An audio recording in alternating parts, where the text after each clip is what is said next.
Hey guys, welcome back to the channel. In Game 5, the Los Angeles Clippers got back in the race with the Phoenix Suns and got back into this series. And now the Phoenix Suns only lead 3-2.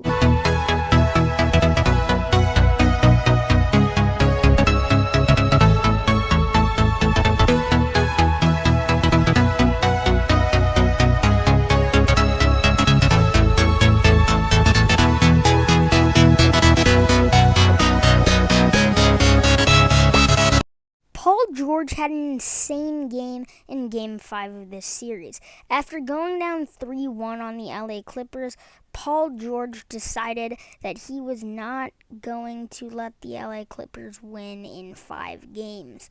And PG-13 dropped an insane 41 points, 13 rebounds, and 6 assists in the contest. And he had this one play where he just destroyed Chris Paul's ankles.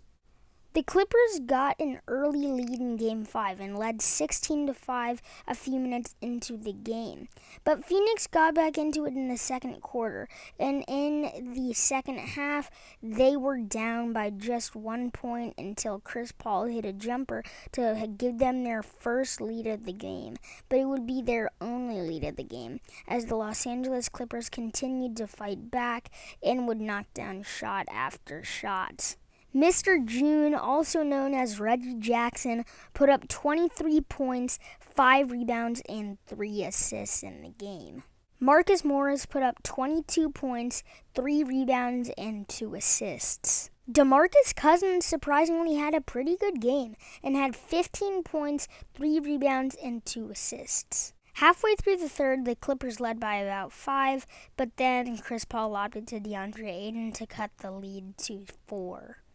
Devin Booker popped off for another insane game and had 31 points, but it still wasn't enough to beat the juggernaut of the Los Angeles Clippers. And then this happened. Now, I don't want to say Paul George ended Chris Paul's career there, but he definitely gave Chris Paul a good embarrassment. Paul George continued to shatter threes and would put the LA Clippers up by 10 at some points of this game and would continue to fight back against the Phoenix Suns' dominance. Terrence Mann was having a pretty good playoff run, but in this game he surprisingly only dropped 4 points, which surprised me because Terrence Mann is that kind of guy who can just shake things up whenever he wants to, but he just decided that his teammates would be better off getting involved. Patrick Beverley put up 7 points to help the Los Angeles Clippers. Cameron Johnson sprints to the rim for a layup, and on the other end, Paul George makes a sweet crossover, then pulls up for a jumper, and it goes right through the net. With 2 minutes to go, the LA Clippers run their offense. Paul George calls for an ISO, but then decides to dump it to Cousins. Cousins finds the open man in Nick Batum, who slams it.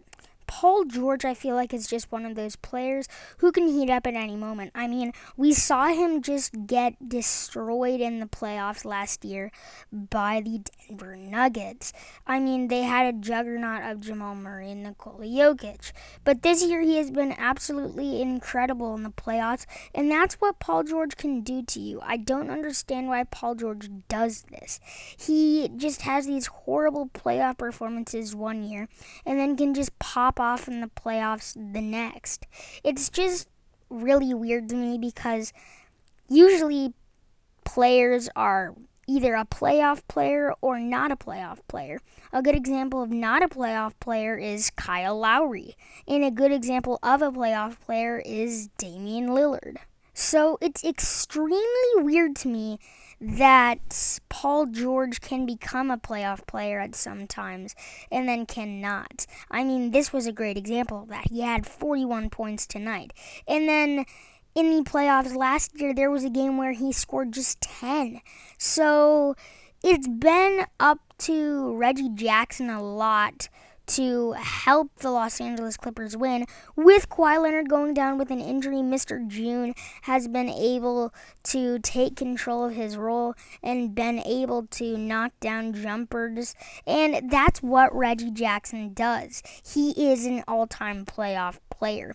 Now, of course, he hasn't gotten a lot of playoff experience because the only other times he made the playoffs were with those Oklahoma City Thunder teams and those Detroit Pistons teams. But in this year's playoffs, he has been absolutely amazing. Halfway through the fourth quarter, the Phoenix Suns cut the lead to 5, but the Los Angeles Clippers ran their offense and Mr. June popped a 3 which rolled out but then rolled right back in the hoop. Paul George made it his mission this game to destroy everyone, even without Kawhi Leonard. Now, we still have no idea when Kawhi Leonard is even going to come back in this series. We don't even know if he will come back in this series. Now, he could come back for Game 7 if that is possible. I mean, he will probably play in the finals if the LA Clippers make it to the finals. But this game shows me that the LA Clippers will make it to the NBA Finals because this game was just an amazing game, and the Los Angeles Clippers showed that they are capable of playing without Kawhi Leonard. So when Kawhi Leonard joins them for the finals, if they make it, then they're going to be even scarier of a team. Just trust me on that. So after they won the game, they went back to the locker room, and Paul George and Patrick Beverley were insane because, Paul George, he scored 41 points. He had 13 rebounds and 6 assists.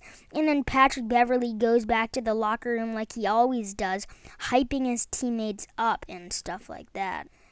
Patrick Beverley really knows how to hype up his teammates, and that's what he did in the locker room after the game, saying we only need one more win at home, and then we're going to a Game 7. The Phoenix Suns could become the 14th team in NBA history to blow a 3-1 lead to the Los Angeles Clippers. Patrick Beverley is just also another one of those guys who can shine in the playoffs and can also be just horrible in the playoffs. But anyway, thank you guys for watching. Click subscribe, turn notifications on, like, share, comment, all the good stuff. And as always, I'm your boy Hyper Basketball, and we're out.